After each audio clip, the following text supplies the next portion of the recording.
Je suis en compagnie de Maxime Borelli des Spectacles Alizés. Bonjour Maxime. Bonjour Jacques. Alors, Noël 2020, ça a été un peu compliqué, c'est le moins qu'on puisse dire. Légèrement. Alors, comment on envisage 2021? Alors, 2021, c'est très simple.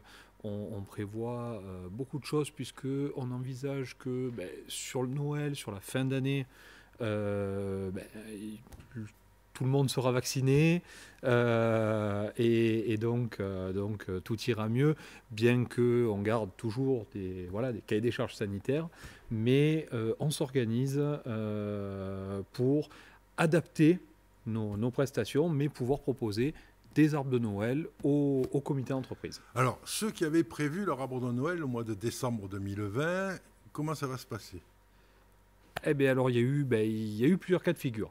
Le 90% des CSE, on a fait ça sous forme de report ou d'avoir ce qui sert d'acompte pour 2021, tout simplement.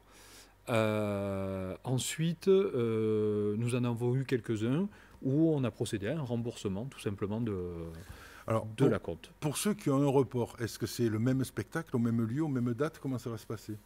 Alors oui, y a beaucoup nous ont déjà donné leur date dès l'an dernier et on a pu éditer les contrats de 2021 avec le même spectacle sur un même lieu.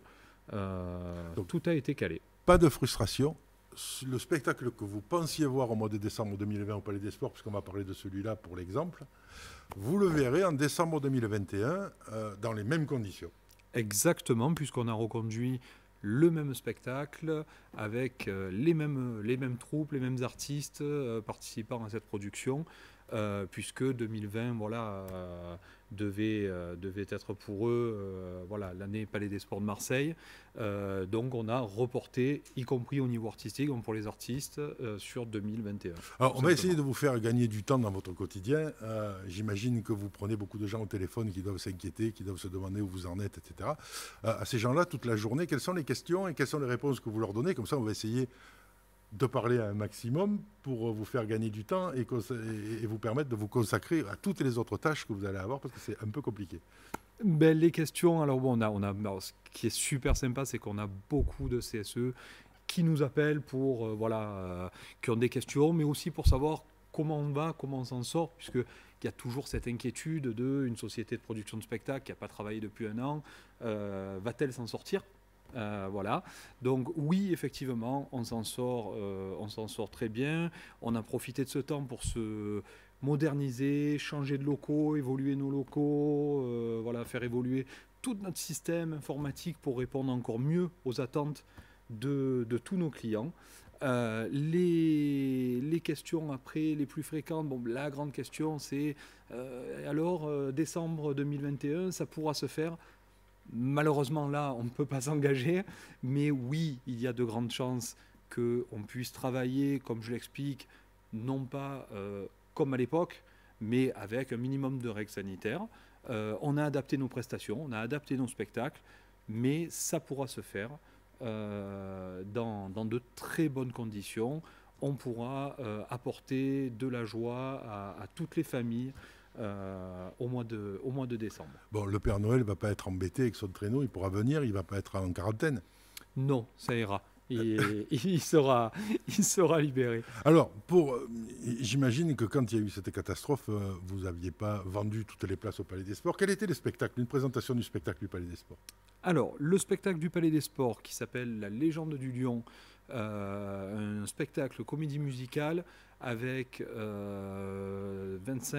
peu près 25 intervenants, artistes, acrobates, il y a des numéros visuels, d'acrobatie, alors, à la base, il y avait aussi un côté avec beaucoup d'interactivité qu'on a réduit par rapport aux gestes barrières, etc.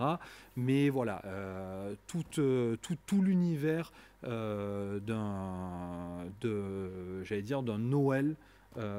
Noël, dans la jungle, qui est très coloré, très festif, avec autant musical que visuel. Alors, ce sera au Palais des Sports? Ce sera au Palais des Sports, ça sera en décembre donc 2021. Donc c'est déjà pour combien de représentations? Alors, tout dépend de nos règles sanitaires, notre jauge en fait autorisée, puisqu'il faut savoir que pour les arbres de Noël 2020, nous avions déjà travaillé sur beaucoup de choses, puisqu'on avait déposé en préfecture déjà tout un protocole où on pouvait accueillir les gens en jauge de 1000 personnes dans une salle de 5000. Donc on avait voilà, beaucoup travaillé sur tout ça. Donc là, on pense que sur cette fin d'année, on sera en jauge légèrement réduite. On ne va pas aller jusqu'à 1000 personnes dans une salle de 5000, mais on va être sur des jauges assez réduites. Donc je pense qu'on va être sur, on va dire à peu près une quinzaine de séances. Alors une quinzaine de séances, ce qui veut dire des matinées-soirées ou 2 matinées ou des choses comme ça? Ça va être matinée, ça va être voilà, ça va, fin de journée, pas forcément soirée, parce qu'après ça fait peut-être un peu tard pour les familles, mais on va travailler sur plus de week-ends, on va élargir les plannings. Voilà, donc on élargit le planning ou on multiplie le nombre de représentations dans la journée. Exactement, on va essayer de faire le maximum de représentations dans la journée, puis élargir aussi les plannings de manière à accueillir toujours correctement tout notre public, puisqu'on est dans un moment festif de fête de fin d'année pour les familles. Donc on n'est pas là pour presser les gens ou quoi que ce soit. Donc voilà. On sait que le mois de décembre, au Palais des Sports, ça bouchonne toujours. Donc j'imagine que s'il y a du report, c'est déjà pas mal vendu. Oui. Il reste encore des places ou pas? Oui, bien évidemment. Il reste encore des places. Alors, effectivement, il y a eu beaucoup de reports, mais on a encore de la place, il n'y a pas de souci. Vous pouvez appeler les spectaclalisés. On va mettre les coordonnées ici. Vous pouvez aussi les contacter en posant votre question en dessous de cette vidéo et Maxime se fera plaisir de vous répondre. Je passerai la question personnellement. Si vous le voulez. Et ne vous inquiétez pas, les enfants auront un beau spectacle en fin d'année. C'est toujours la même équipe, le chorégraphe, etc. Vous travaillez toujours avec les mêmes pour avoir la qualité. Effectivement, oui. Et si vous avez dans l'idée, au cas où on reprendrait une vie normale au mois de juin, de créer des événements familiaux au mois de juin-juillet pour resserrer les liens avant de partir en vacances, eh bien là aussi, vous avez des choses à proposer. Oui, effectivement, on a prévu aussi plein d'activités pour organiser, on va dire, des fêtes des familles, pour resserrer le lien social dans les entreprises. Donc tout est prévu pour répondre à ces demandes. J'ai connu des journées de comité d'entreprise à l'époque à Avignon, des journées familiales sur le site de l'entreprise où tout le monde s'amusait bien parce que c'était la fête toute la journée avant de partir en vacances. Et c'est un moment privilégié pour communiquer dans cette période de crise et en sortie de cette période de crise, puisque je pense qu'au mois de juin, on va commencer à voir le bout du tunnel. Ça va être le moment pour vous de communiquer avec les salariés pour leur dire ce qui va se passer à partir de la rentrée et peut-être débriefer d'un PSE ou de choses comme ça. Ce serait peut-être le moment idéal de faire un peu la fête et d'entrer en contact avec Maxime. Merci beaucoup Maxime. Merci Jacques.